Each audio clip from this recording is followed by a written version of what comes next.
Hello, welcome everybody to NextDev FM, the show by developers for developers. I'm joined by my co-host Ryan. My name is Dan Guzman, and we're joined by our beautiful guest Sebastien Morel, CTO at Crystallize. Hello, Sebastien, how you everyone. doing? Pretty good, pretty good. Good. We are especially excited to have you. You have a lot of, I think, very interesting experience in the industry that I would be super curious to dive into. So, yeah, let's jump into it. First of all, the starter is how the hell did you get into web development? Haha, that's a good question. Not randomly, actually, right? The first things, the origin, I didn't prepare anything, right? So I need to think a little bit because it was a long time ago, right? It was probably around, yeah, that's crazy, maybe 20 years ago.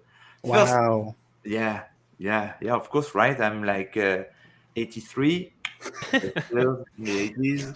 And I think my first experience with development was actually high school, just before the degree in France, right? It's obvious. I'm from France. Um, but I live in the US now. But yeah, it was, when you could build some program with your calculators, like, the Casio calculator. And we didn't know anything. We were just copy pasting, code from website online. Those websites very slow, 56K to go online because it was not yet the ADSL and stuff. So that was at that time. Then you figure out that you can code some stuff and you deep dive into it. Of course, the web arrived, and yeah, that was it. And then you pick the good university to learn and. Yeah, where'd you go for your degree? So it was north of France, close to Paris. And once you have the degree, we go to university. And this university was actually in two steps for me. First was in my hometown, Amiens, 2 years, and then 3 years in Paris. And this is where I learned to do web development. So it was actually interesting. I don't know if you have that too much in the US, but it was 2 months, 2 months. So 2 months at university and 2 months in my company. So I had to find a company before. And so I was doing web development in my company, Nova Active. We might discuss about it. We might discuss about it later.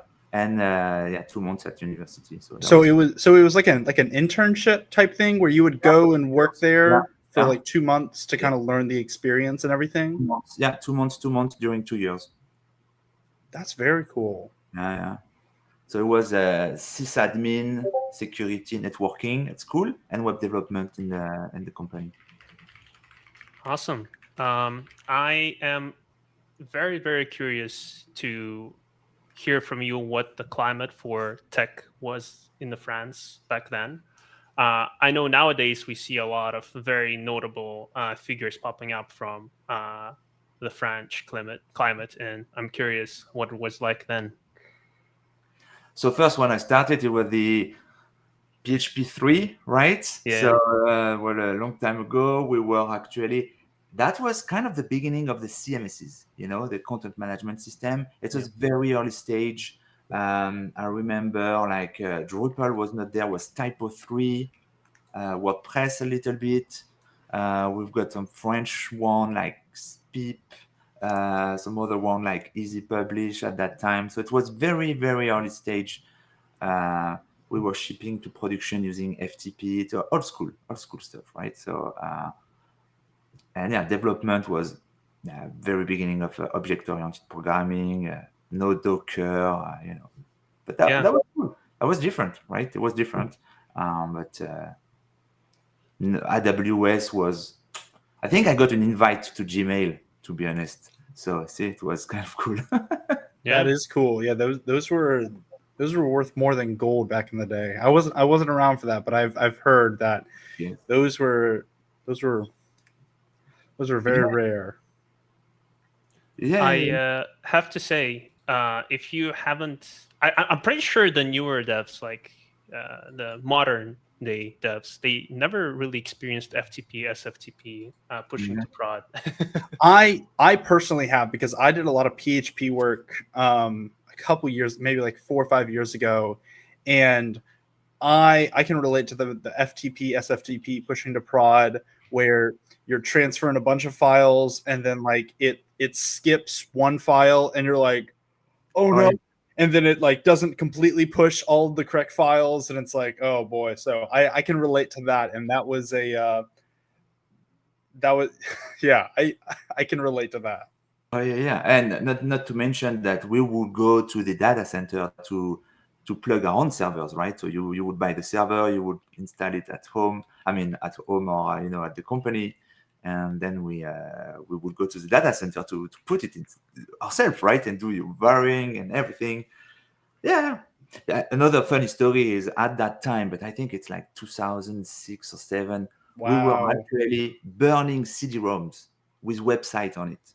So basically, because GPRS, so salespeople of our clients. So Novactive was a web agency, right? So we were building project for our clients, software consulting, right? Software services and stuff. And salespeople, they had to go from doors to doors to sell their product, right? But the internet was not that good at that time. So we were building websites that we would burn on CD-ROM, so they can take the CD-ROM, put in their laptop, and go from doors to doors to show to their clients the catalog of their product and stuff like that. Right? That's so Yeah. cool. That's I still can't believe you burned websites onto a CD. Nowadays that isn't even like fathomable of like why No. someone would do that. It just shows how much the internet has evolved since then. It's so cool. So Yeah. So you were at Novactive as an intern, and you stayed there for many years, right? After university. Yeah. What was your experience like working on Easy Publish in those early days? Yeah, so as you mentioned, it was really the early days, right? So beginning of the CMSs, we jumped on it. We were part of the first one doing pretty good project in France on Easy Publish. So we really focused on it. The company grows. When I was an intern, we were like 7, maybe 3 developers, few project manager, and the designer, and pretty much did like 7 to 8. 15 years later, we got acquired. We're like more than 200. So during those years, we've done many things.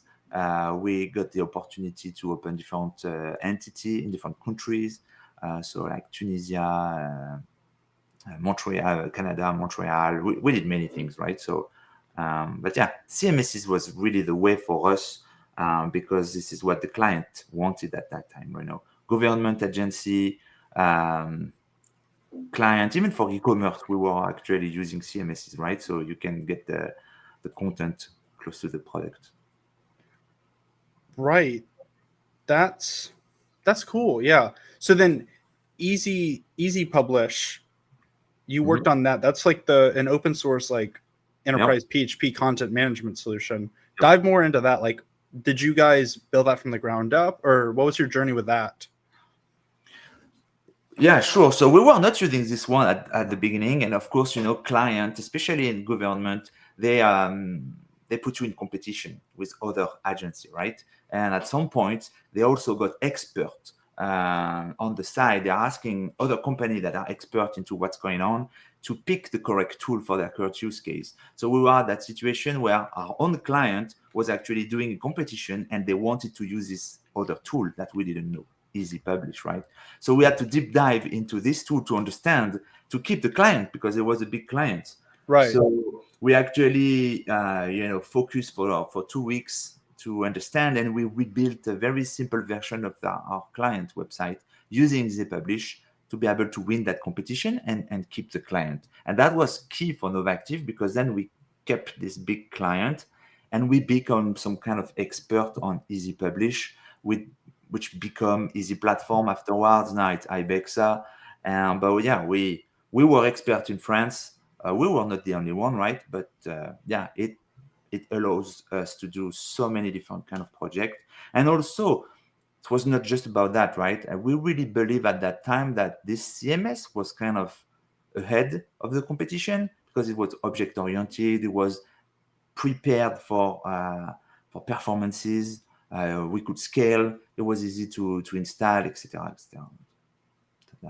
I don't know if that answers the question. No, that does. That's very cool. It's interesting to learn about those older projects or not older projects, like the older ideas of that stuff and how it's evolved to like today, where really most of the kind of core principles of it, like the object oriented and stuff like that, have kind of stayed true. So it's interesting to hear about. Yeah. This one was really cool because, for instance, the database model of the CMS didn't move for like 15 years. So it was so well built at the very beginning that it could last for many, many years. If you compare with other CMSs where, I don't know, WordPress, Drupal, those are kind of projects where every 2 years you will kind of throw it away, use the last version and start again, right? Which is okay, right? With the publish, it was usually other kind of project where you would keep the client and the project for a long time. It was not headless, but was kind of headless in a way where you would keep the content model, you would keep the data, you would keep the database, and then you just revamp the front end. It was architectured this way, which was kind of cool. Yeah, I still have PTSD from my experience migrating old WordPress websites to newer versions and then encountering issues with like database migrations. I feel you on that. It's very interesting that a database model could last that long. Oh yeah, I mean, of course, some stuff have evolved, but yeah, the concept stayed there for a while. And also the migration path, as you mentioned, right? It was really important for us and in general, right? When you want to upgrade a product that you don't have to revamp everything, right? You don't want any breaking chains. But how do you do that with a CMS where it's not headless, you are using the engine to build the front end and you can tweak some part of the code of the CMS. So what happens if you upgrade? So they had a very good process and they tried to isolate and they coupled everything early stage. And yeah, we really liked it and we really focused on it. We won some awards and stuff like that down the line. So that was cool. Yeah, that's super cool. So out of all that stuff that you worked on, what were some like the biggest standout projects that you worked on while you're at Novactive? Like, is there like one where you were like, man, this was like the best? Yeah, definitely. I don't know. You must have read some stuff, but yeah, the biggest is The Economist, the newspaper. The big The Economist things. We actually rebuilt the subscription system with Easy Publish. At that time, it was it still Easy Publish or it was Easy Platform? But yeah, we did this big project. It was one of the biggest projects we ever worked on, and it was more than just Easy Publish, right? Easy Publish was there for the content, to build the product, to build the content model, but of course the users and the payment system, the subscription system. It was a lot of different tools interconnected, right? But yeah, even the front end was not really Easy Publish at that time. I think the front end was Drupal, if I remember. The back end was Easy Publish. Then the payment was of things. Subscription system was kind of on the side as well. So it was a very, very huge project. Yeah. Kind of surprised to hear Drupal was used on the front end. That does not make sense to me, to be perfectly honest with you. Yeah, but I don't think it is anymore. But it was, it was definitely very interesting. So you've spent quite a few years with Novactive, and I understand that you've also helped the company expand internationally as it was growing. Can you tell us a little bit about your experience with that? Yeah, sure.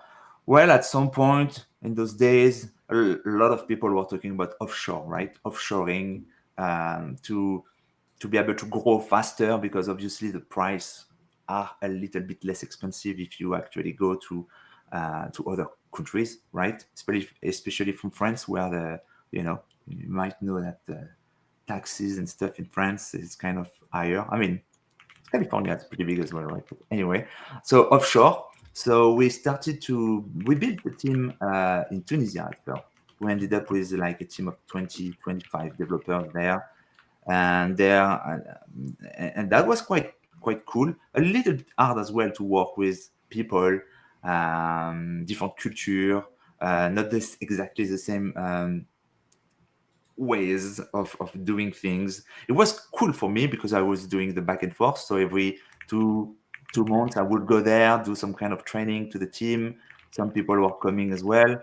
And we did that, in Tunisia, and then Montreal. Then we had a team in Ukraine, and then we did the US. It's kind of the genesis, the start of the US, right? I was going back and forth everywhere, and at some point I was like, maybe I want to be the next guy moving away and go somewhere else.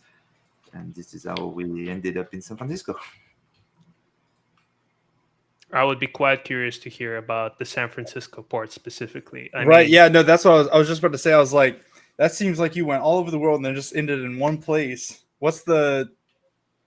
Well, first, if you come from France, San Francisco is a city. I mean, it's not the only one, right? But the biggest city in the US are kind of, you're excited about them, right? Right. Then you have all the tech industry in San Francisco. So if you are kind of a geek / nerd / developer like me, San Francisco has a specific taste, right? And so that's definitely one topic. Then it was making sense for the business to actually be all over the world, because we could reach different clients.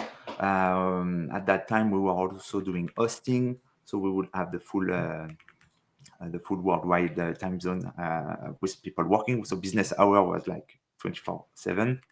That was cool, and that's why we decided to try it out. And in 2014, we actually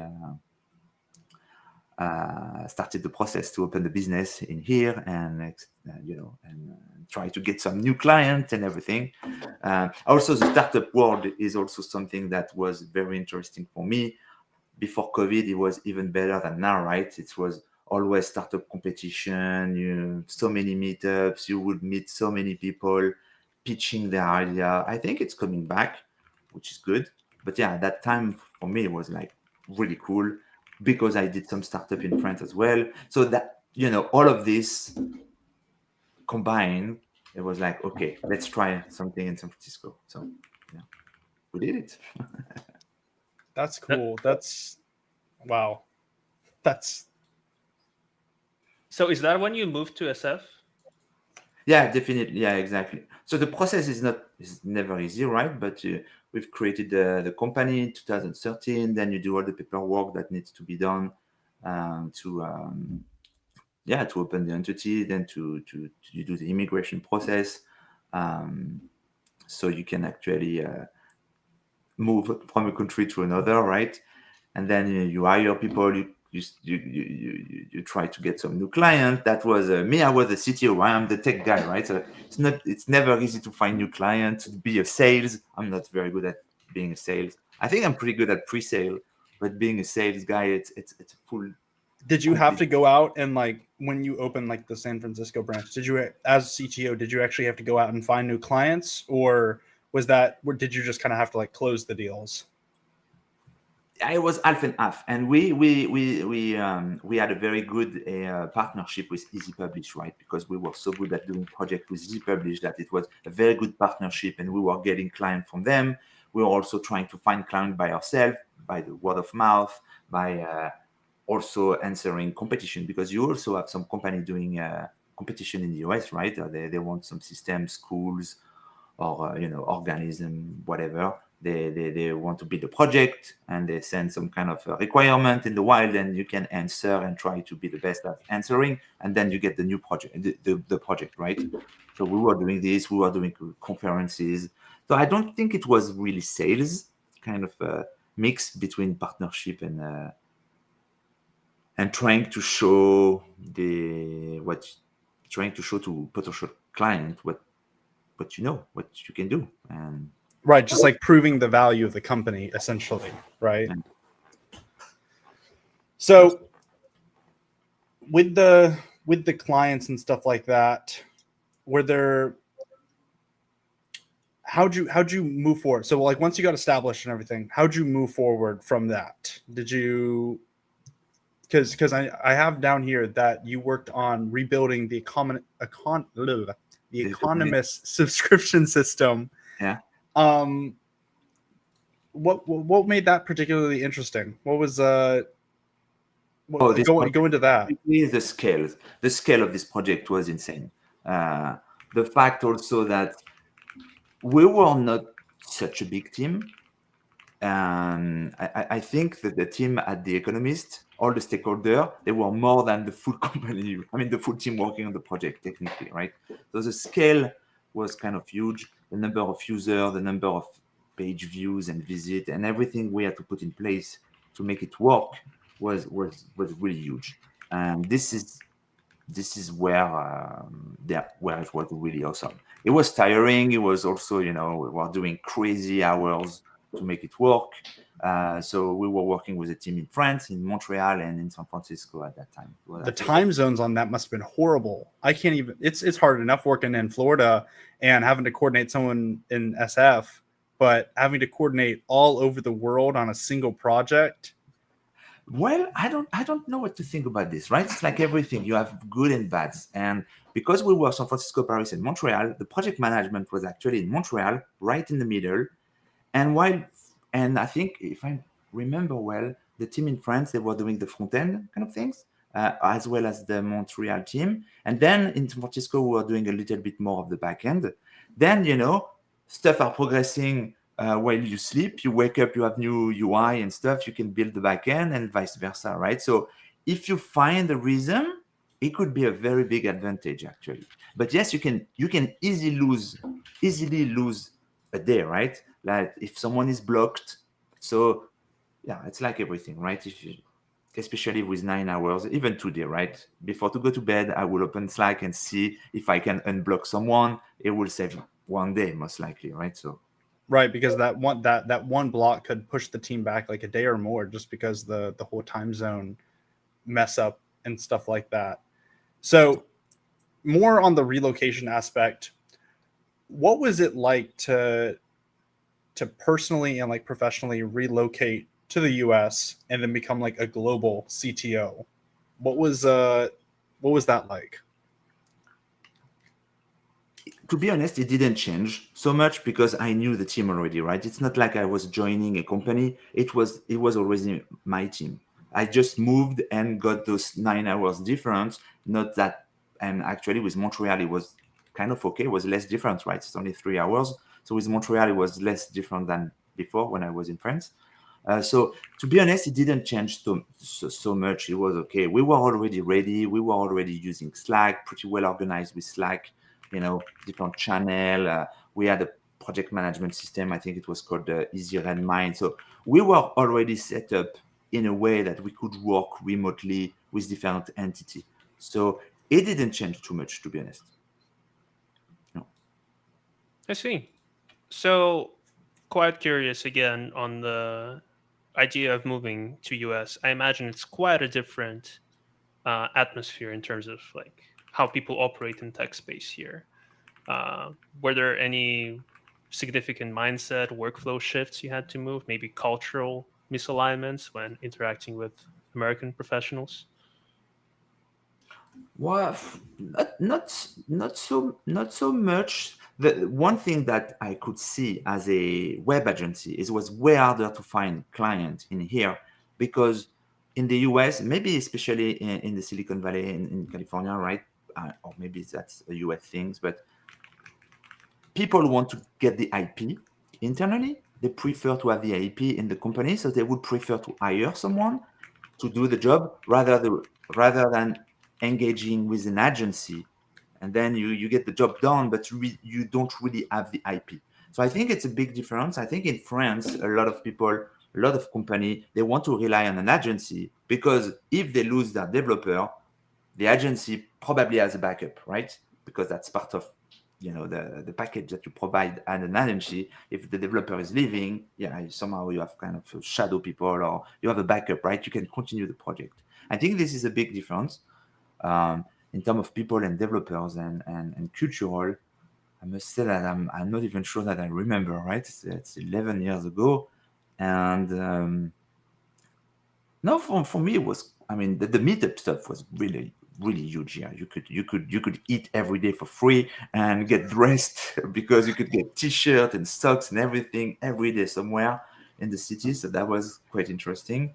But in terms of culture, yes, of course, when you talk with people, you don't have the same subject, right? I don't know anything about baseball, not football as well, and I know more about soccer, right? So these are the little difference that doesn't help if you want to socialize, right? Because at some point it's good to talk about tech stuff, right? But when you come back to something more outside of tech, then it's harder to find a common ground or common understanding. One thing for me coming to the United States that was shocking is the amount of small talk people practice when they engage in conversations. Was that shocking for you to discover that? Yeah, I kind of agree. Yeah, the small talk and the fact that everybody's really excited in here, and maybe it doesn't lead to something, but you understand that first it's not on purpose, right? It's some kind of politeness the way it's done. So when you understand that, it's better. And yeah, you live with it, right? And it doesn't mean I have a very good American friend who started by small talk, right? And then you just move on. I think it's just a little bit longer than in other countries.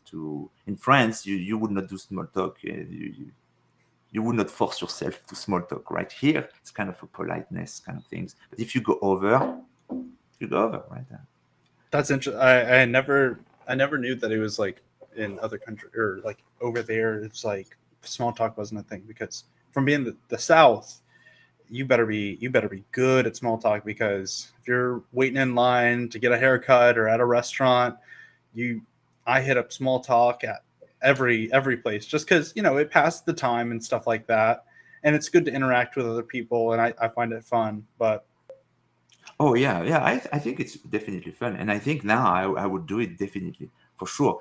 But I'm not so sure. Again, it's been 10 years, but that if you are in a line in Paris, first in Paris, you don't want to do lines. So here, that's also a thing, right? I guess some people they like to be in the line and wait, but if you end up in the line in Paris, I don't think people are going to talk to each other too much.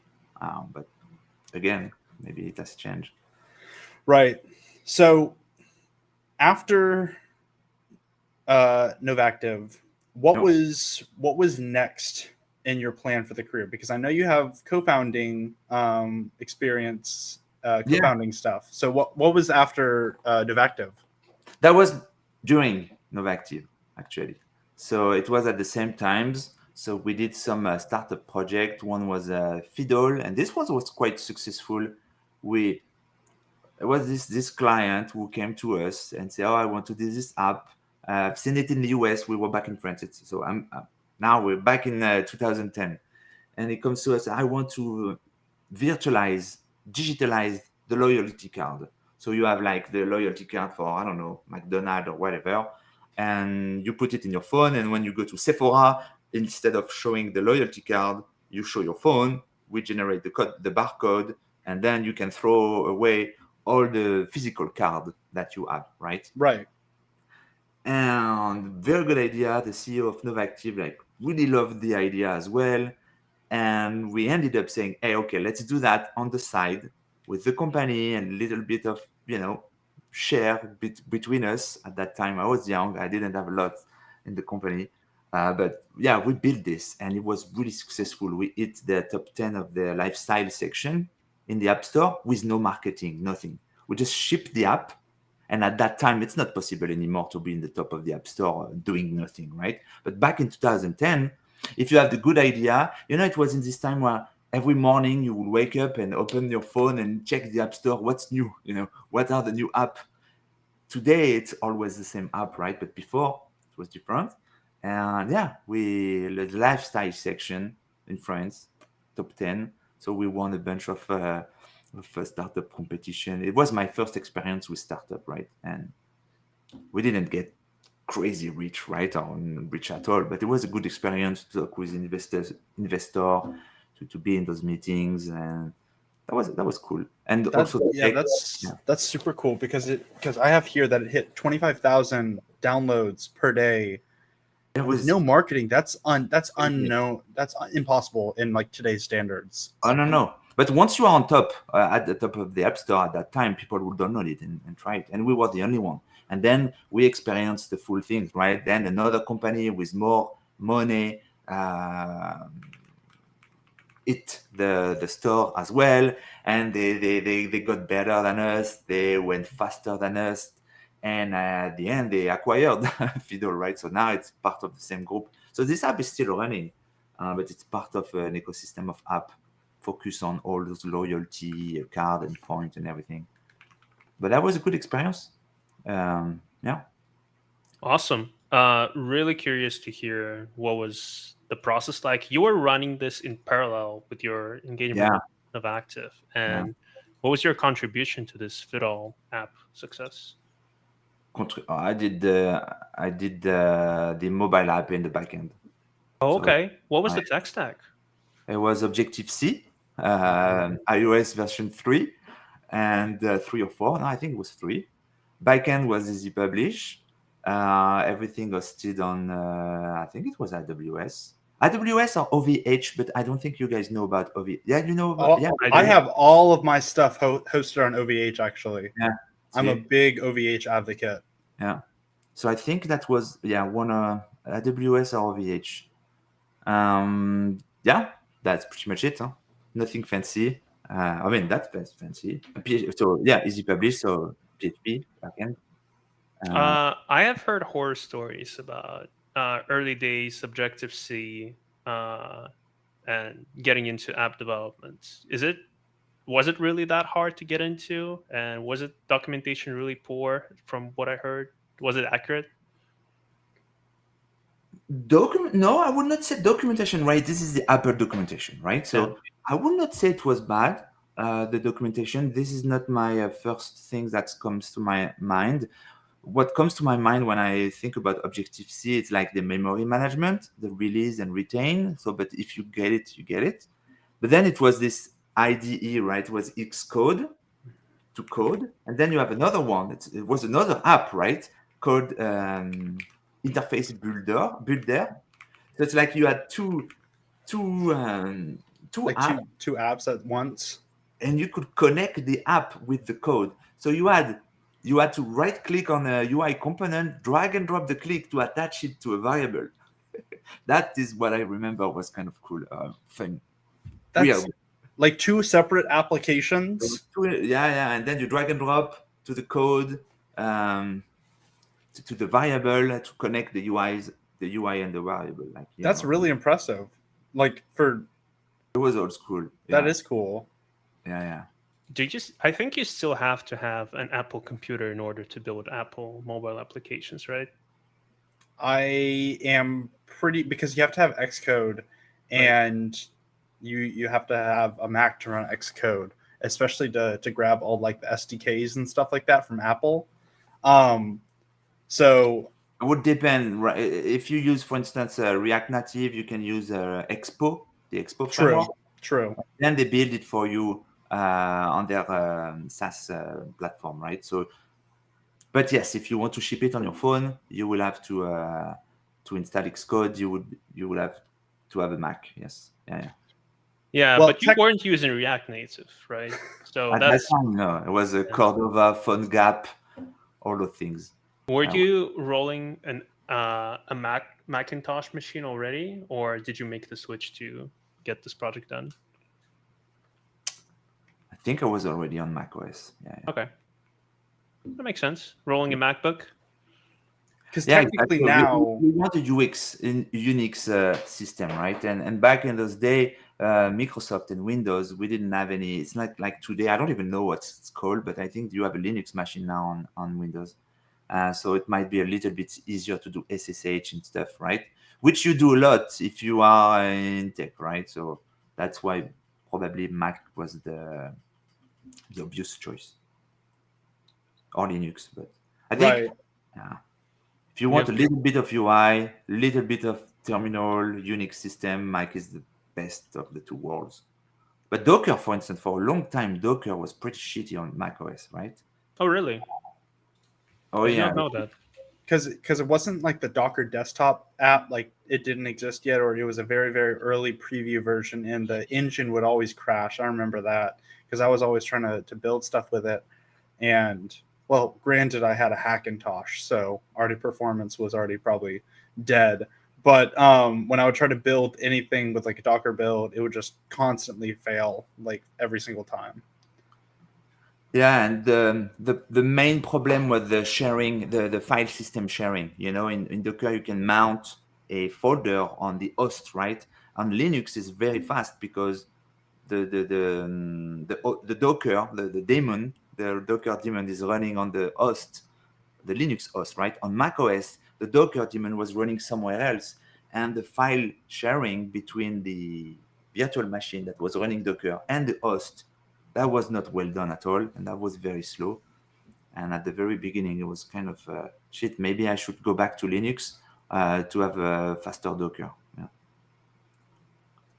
Interesting. I might sound like old school and stuck in the past, but I do not use Docker UI at all. Like, I don't know. I just have an affliction with using terminal commands wherever I can. I don't know. Some people like they really love using GUI whenever they can. I myself try to stay away from those. Oh yeah, Uh, me too. Yeah. Yeah, I like the terminal just because it just feels faster. I don't know if that's like a placebo thing, but whenever I hit a command or run something with Docker or anything like that, whenever I'm on terminal, it just feels like it processes the command faster, which is just makes me feel like I'm doing faster work. no. Yeah. Anywho, really curious to hear how did you end up at Crystallize? What was your journey to get here? Yeah. How do I start with that? So, well, COVID hit, and Novactive has been acquired in the process in all those years, right? And after COVID, the motivation of the French entity um, was not so into the US, right? I was like, okay, it's time for me to do something else. So I was looking around, right? Talking with people and friends and partners that I was in contact with. And this company called Crystallize that I was using was following a little bit on the side um, during my time at Novactive. And the funny part of this is actually the founder of Crystallize is nobody else than the founder and creator of Easy Publish.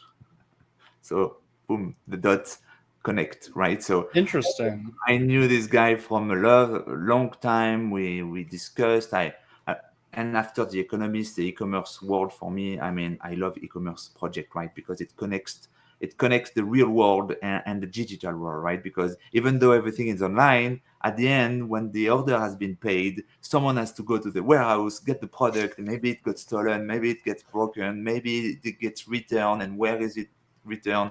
All those things must be managed, right? And this is where it's really interesting.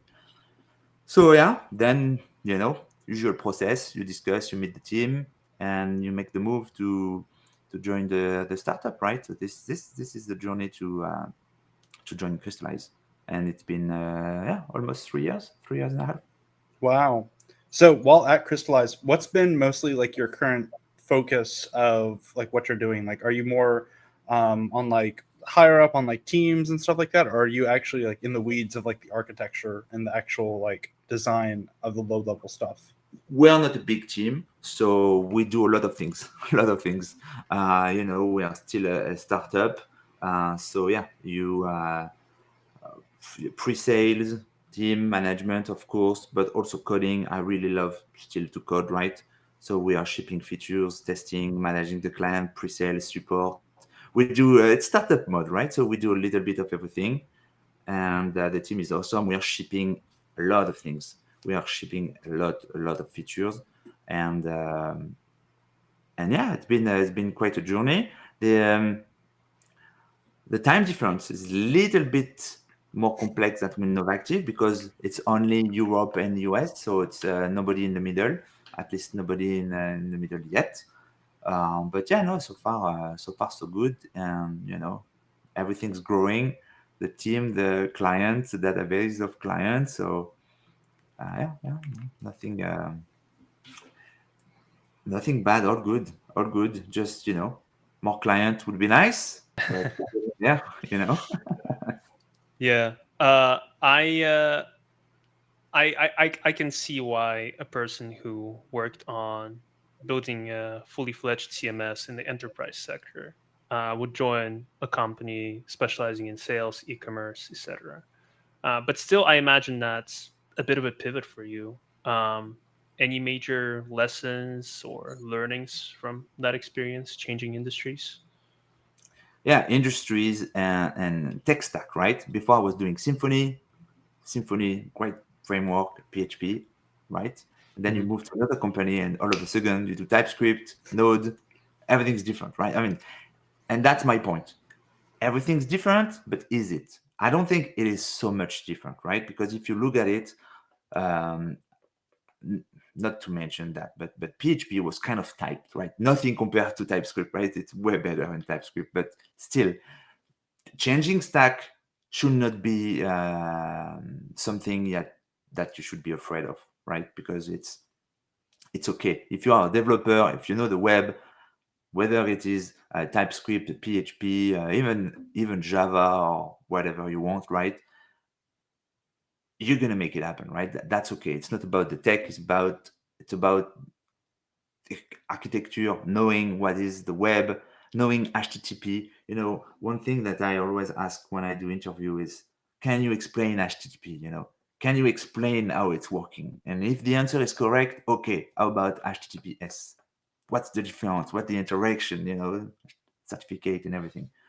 And so, yeah, but I was scared like everybody else, right? Well, shit, Node, I don't know. But yeah, if you like what you do, you just deep dive and you learn. And nowadays, I mean, not to mention AI, right? We have to talk a little bit about AI, but 3 years ago it was not that great.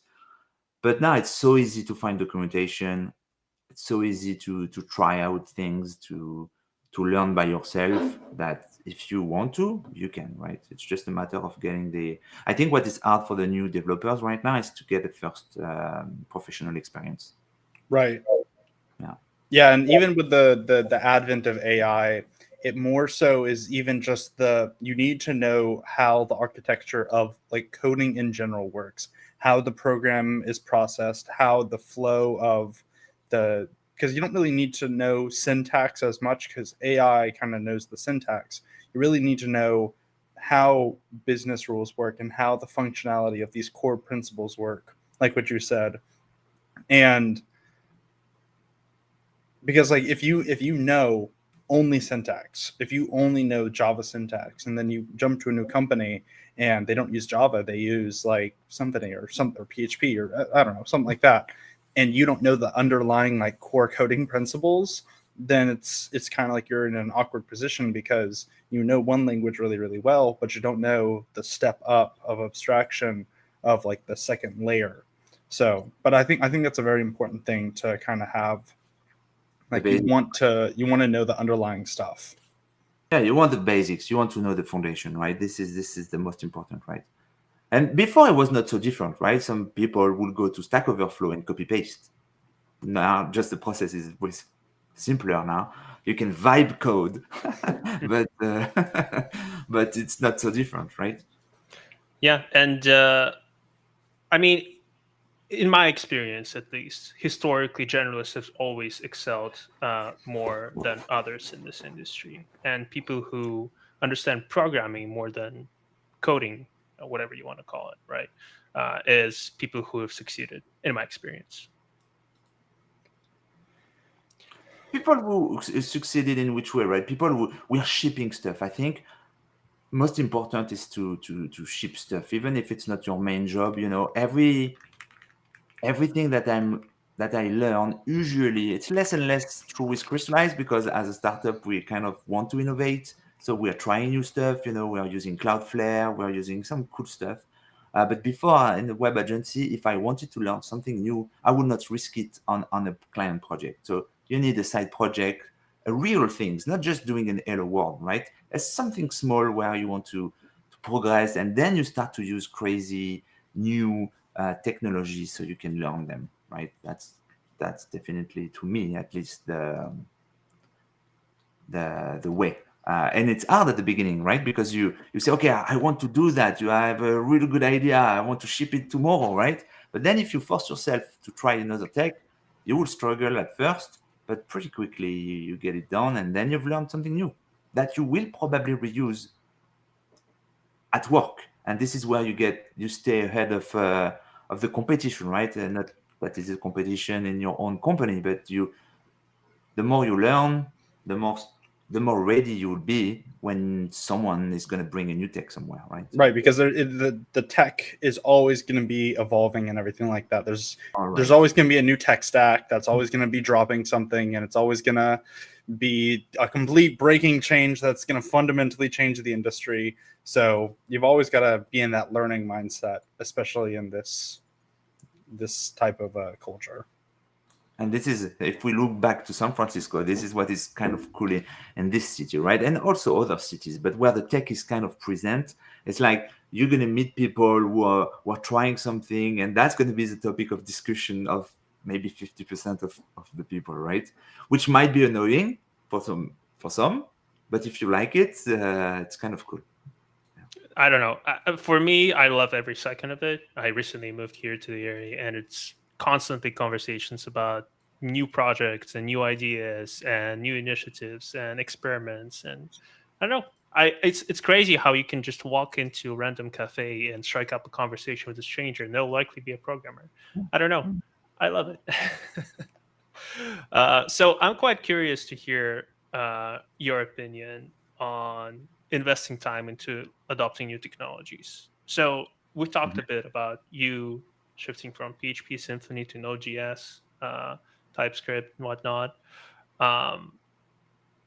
Nowadays, I think we're growing faster than ever, and we can see JavaScript frameworks being created every day or major updates being dropped. How do you decide what technologies to invest your time into?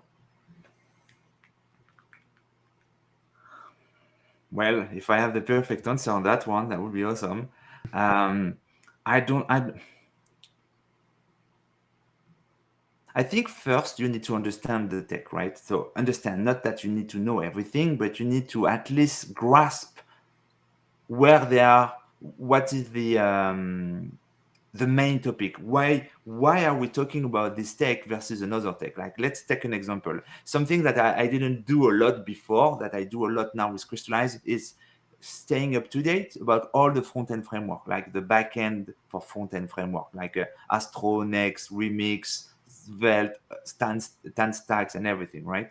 How do you pick the correct framework, right? And what is good versus bad for your use case, right? So you need to grasp, to me, the most important. So if we take an example, we know that Astro, most likely, it's better, and I'm probably wrong, right? If we have Astro lover listening, they're going to say, yeah, he doesn't know shit about Astro. I'm not saying that I know. I'm saying that Astro, it's probably better for static website documentation with Astro Starlight and stuff like that, right? Probably this is the good part, right? Then if you want to do a lot of server-side kind of things, you have a lot of API endpoint, but a little bit of front-end, you might want to go with React Router, right? Because this is what they advertised, right? That you have server-side first, and then you have loaders, etc. Then if you are in the middle, or maybe a little bit more beginner, and you don't care if it's too magic, then maybe you go with Next.js, because this is their point, right? Like how to build as fast as possible something that is still performant, maybe with a little bit of magic, but So to me, see, this is how I would organize those. And how do you do that? How do I know that? Right? You read stuff, right? You read, you watch video on YouTube. You do the hello world. You go online, you think about something, and you don't know. Well, you go check the doc, you install the project, you do the hello world, and then you try to play a little bit, an hour and a half, not building a real project, but just to grasp one of the idea. Do you find yourself with like new projects and like new frameworks and all that stuff that come out? Do you find yourself starting little side projects to kind of understand like the core fundamentals of those? Because I see like whenever a new framework or something like that comes out, I'll start and think of a little idea, and I'm like, oh, hey, let me see if I can implement this idea to kind of challenge myself in this new way type thing? Do you find yourself doing that a lot? Oh yeah, all the time, and sometimes you revamp another project that you have, right, just to see how simpler it could be if you use another framework or another library, right? Um, the last new framework, the cool kid around to me, it's like Ono.js. A lot of people are using Ono.js. I don't know if you heard about it. It's like replacement for Koa, Express, Fastify, whatever, right? So you want to try it out, see how it goes, and it doesn't mean you have to use it in production, right? But at least you have some kind of knowledge, you know the difference, and yeah, that's a some people. It's just it's some kind of passion, right? So people are reading a lot of stories. We read a lot of code, and we try out some frameworks. But I think it's really important, if you love this, to stay up to date, right? You don't want to be in a situation where you don't even have a clue of what it is, right? Yeah. So you have quite a bit of history with contributing to open source software, and you've spoken at many conferences. You have a track record in the open source software community. So why did you invest so much time into it, and what motivates you to stay involved? In open source in general? Yeah. I mean, first, I think the first reason is open source give me food for like 20 years, right? Most of the job at Novactive was because we were expert in open source technology, right? Even though it doesn't mean it's free, right? But it's open source. So you use tools that has been built by other people, and okay, all the benefits of open source. Okay, you can look at the code. It's probably safer because we can look at the code, so no backdoor or no security breach, or when you have some, they can be easily fixed. Bug as well are fixed by people in their garage. So open source has this kind of community thing, like you want to be part of, right? If you can contribute to a tool that you are using, I don't know, for me it's kind of awesome, right? You have this big tool and you find a bug, you can fix it yourself. This is great. The next step then is to do a library yourself, right? Say, okay, I have an idea and I want to ship it to the world, and maybe people are going to love it, maybe not.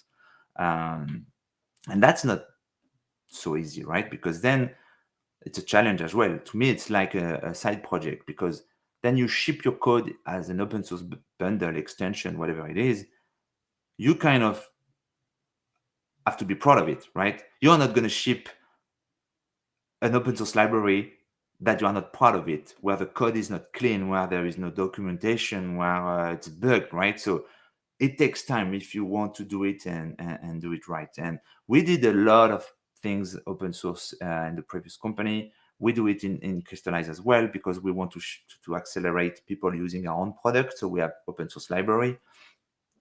And I have some library on the side as well, like a service bus library that is called missive.js. It's not used so much, right? We shipped it with a friend like maybe months ago. And well, we'll see. We're using it. Maybe one day some people are going to use it. That's okay. We still, this is also part of the journey, right? Maybe it doesn't make sense. Maybe it makes sense for you, or maybe you want to advertise it more, right? Look at Tan Stack. I mean, this is insane, right? It's like all open source and is making a life out of it just because everything's great. So to me, it's to give back. The first thing is to give back. And if you can live out of that, or if you can be happy because people are using your library. Why are we developer, right? We like to build stuff. And if our stuff is used, this is the thing, right? This is why we are building stuff, I guess. We are building stuff because we want this stuff to be used.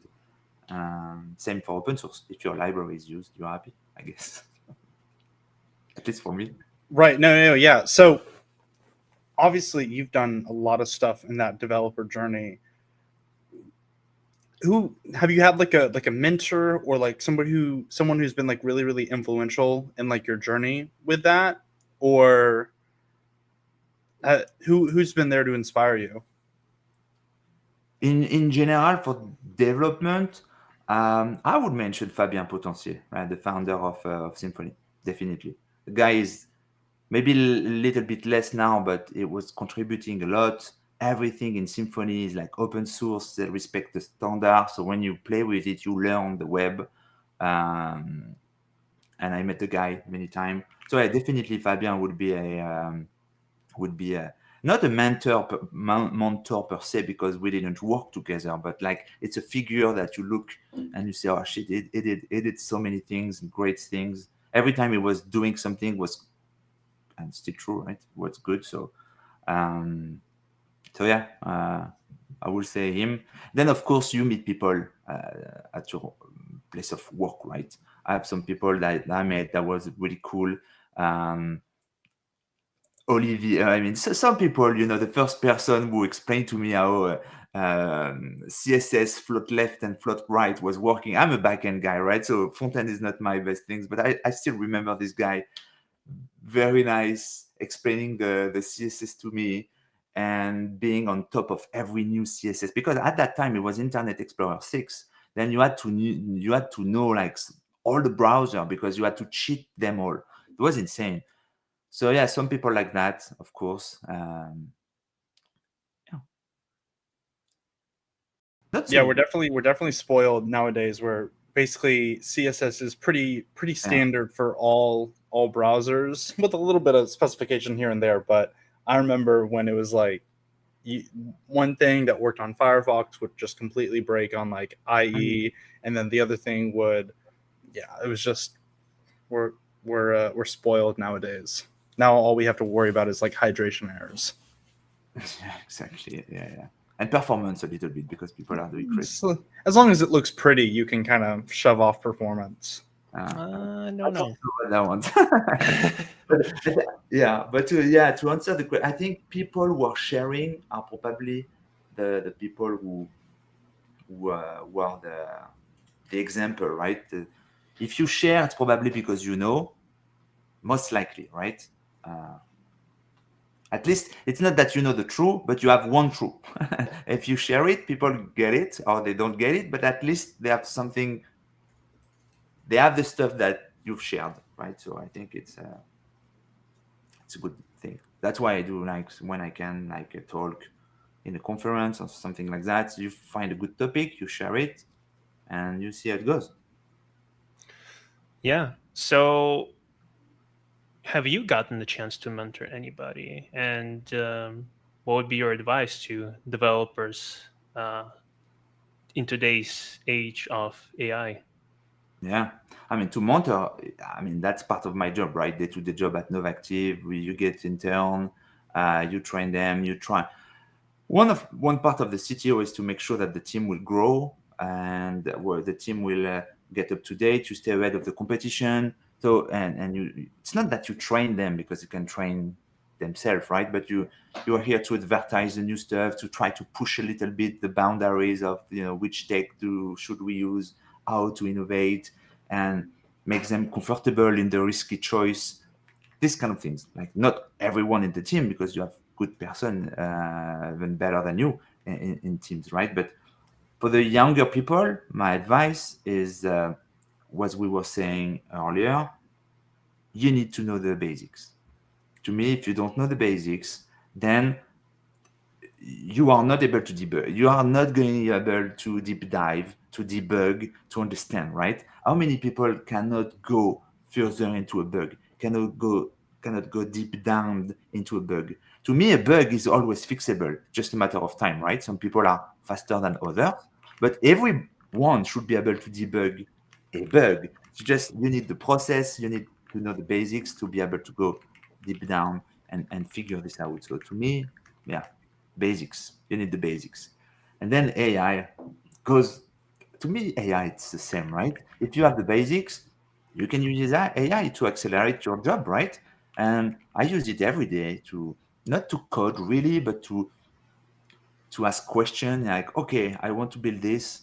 What do you think? Did I miss something? What do you think about this argument versus this other argument? So you kind of use it as like a like a secondary, like essentially like a rubber duck debugging type method where you're just like running ideas by it, and you're like, hey, is this a sound idea? Yeah, exactly right. Why do you say that? Always doubt it. Always you have to doubt the AI, right? And you don't believe first what they're saying, right? But it's cool to interact with it this way, right? Okay, what do you think of this? What are the sources of why do you say that, right? This kind of things. This is more the way I'm using it. Um, Right. So jumping off the AI thing, so you recently built a CLI for all things web that has reactive behavior and AI tools all like within inside the terminal. What inspired that? Because I feel like that's a very niche type of like product solution. What was the backstory on that? Okay, so first, CLI to me, it's kind of cool. This is exactly what you said before. Terminal, everything seems so much faster in the terminal. So, building a CLI, it's kind of cool. So the origin, it's like for my job at Novactive and also in Crystallize, I will mention it after, but we built CLI to automate stuff for the team. In my Easy Publish time, we built something called Easy Launchpad, which was a way to bootstrap an Easy Publish project with one command line, and then boom, everything's done. So that would bootstrap Docker container. We were doing the full shebang, all in the terminal. So CLI is useful for developer in your terminal, but also in the CI when you want to automate stuff, right? Usually you can have a CLI. Look, today, if you want, I believe you want to create a release on GitHub Action, you actually install the GitHub Action, the GitHub CLI in the action, so you can do stuff, right? So, it's kind of cool. And for Crystallize, we want that. So we have a CLI where you can install a boilerplate, that you can create a tenant, that you can get your token. So we do a bunch of things with Crystallize. And I was showing this to Andre, who is organizing the All Things Web. I was like, look, I'm doing React code into the CLI. It was like, what? And yes, there is a library online. It's called Ink. I don't remember the name of the guy. Sorry. Something/Ink. And it's if you type in a React Ink CLI, you're gonna find it. It's basically a library to render React component, but in the CLI. So it's pretty crazy because it doesn't make so much sense because you end up building UI in the CLI, and from the component itself, you can read the file system, which is kind of because when you're building React, usually you are in the browser. Here you are on the server, and more than on the server, you are on the computer, right? So I showed that to Andre, and he said, "Oh, that would be awesome if we can do a register function to register from the CLI." And we did it for fun. And last time, I think it was 2 days ago, last Sunday, we make it a MCP server. It's just fun. But this is another example. Everybody's talking about MCP server. You want to grasp. I don't know everything about MCP server, but now we build the first one. We know how it's working. I don't know all the details because you have a lot of concepts like resources, prompt, tool, and other things. But at least we have a first experience of it, and we know it's working, and it was fun to build it. So, right. No, What yeah, was your super experience? cool. Oh, I'm sorry. What was No, your go experience ahead. with MCP? my experience building the things with Yeah, MCP. with MCP. Yeah, quite curious. Well, first, I think the idea is awesome, right? Because if you are using any kind of LLM and you want to inject a tool, it's kind of cumbersome, right? You have to inject it into the LLM, so it knows that it can use this tool. Then you have to parse the answer, you have to parse the result, and you need to do it yourself, right? And if you add another tool and another tool, it starts to be complex. Now they've invented this protocol where you do it once, you install the MCP server, and then everything is automated, kind of, right? So for everyone, the concept of the MCP server is you expose the tool to the LLM, and then the LLM will pick the tool. But what is cool is it's decoupled from your code. You decouple the code, right? The server provide the tooling to the LLM. The LLM knows how to talk with your server, and then it's decoupled. What I don't get yet, though, there is something that but maybe it's a political thing because MCP, I think it's Anthropic, right? If I'm not wrong, because right now the only clients of MCP server are most likely IDE, right? So Cursor and maybe and you can do something with VS Code and Cline, something like that, or a fork of Cline extension. You have it in Claude, of course, but to add an MCP server in Claude, it's quite a journey. I mean, it's not that easy for non-developer, and that's my point.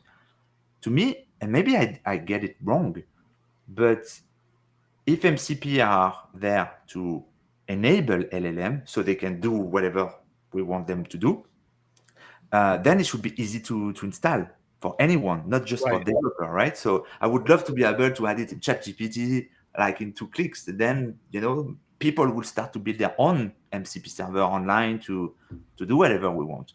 And this, it's not yet completely clear for me why it's just in the IDE.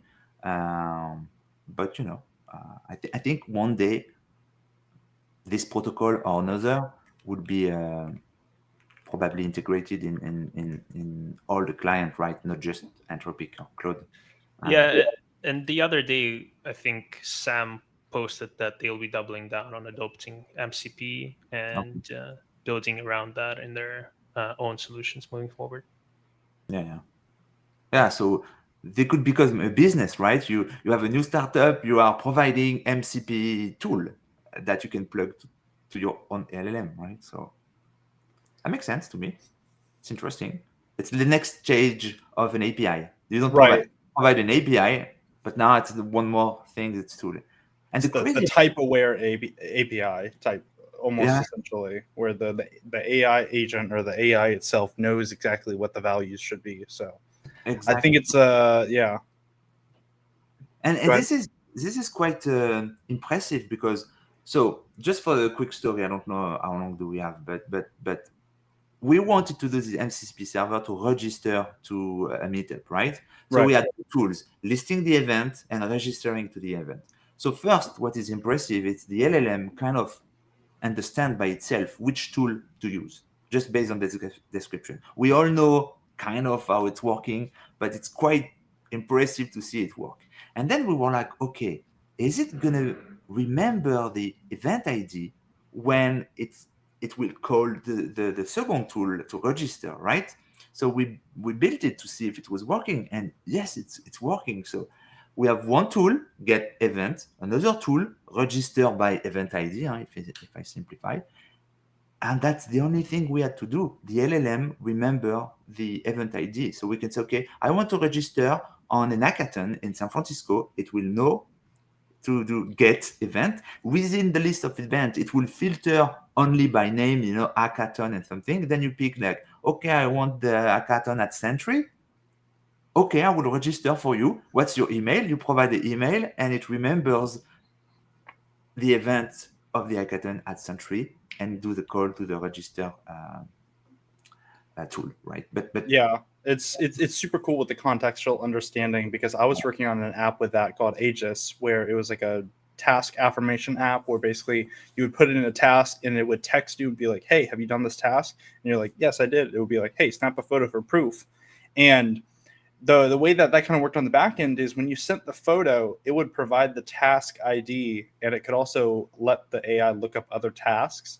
So if you provided a photo and it showed two of your tasks that were like pending completed, it would go and look up both of those task IDs and then update both tasks in like simultaneous. And that wasn't even like a built-in feature. I was like, whoa, how did you do this? This is unexpected, but very cool. Yeah. So, but yeah, that's the all this new stuff is super cool. So anyways, looking ahead, what's next for you? Do you have any new projects or ideas that you're working towards, or you're staying pretty steady? Focusing on Crystallize is one thing, because we are on the I would say almost crazy on the feature set that we are, the vision of the product, right? We always optimize, we always make stuff faster, and even if it's fast already, to be honest, but we're trying to optimize stuff, right? So, but we are at a stage where it could become really something that we could do more in terms of marketing, etc. Right? I don't want to say too much, but yeah, we are at this step where we might become from a startup to a scale up. Maybe, I hope. I mean, that's the goal. That's the goal, right? We don't know when it's going to happen, but we are in good condition to make this happen. So that's the focus, definitely. Awesome. We always close out the show with the same question. I would be really curious to hear your thoughts on that. If you were to go back and talk to your younger self, Ah. what would be your advice to yourself?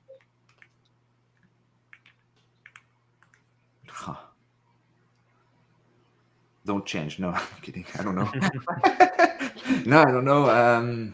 This is a very hard question, right? Because let me think.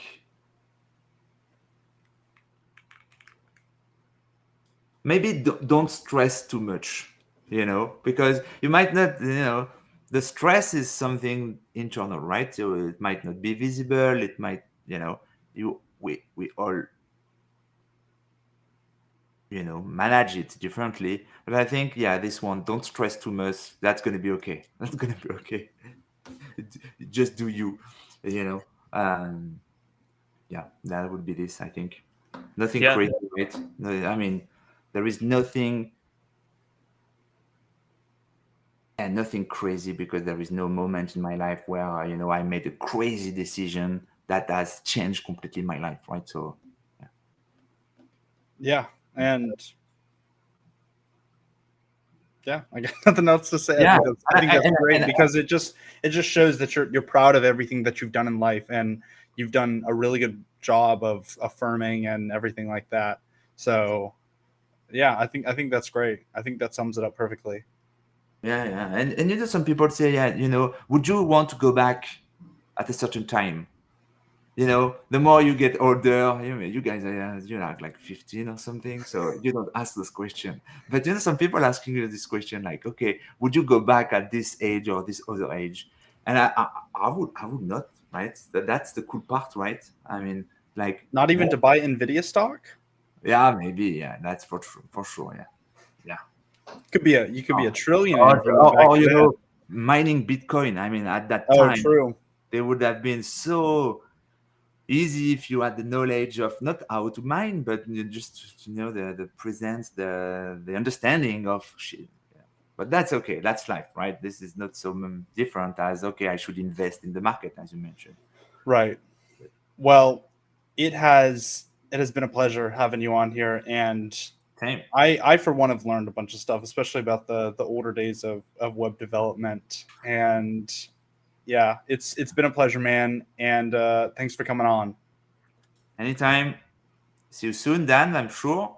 And yeah, see you another time. All right. Thank you, Sebastien. Thanks. Thanks to you. Bye bye.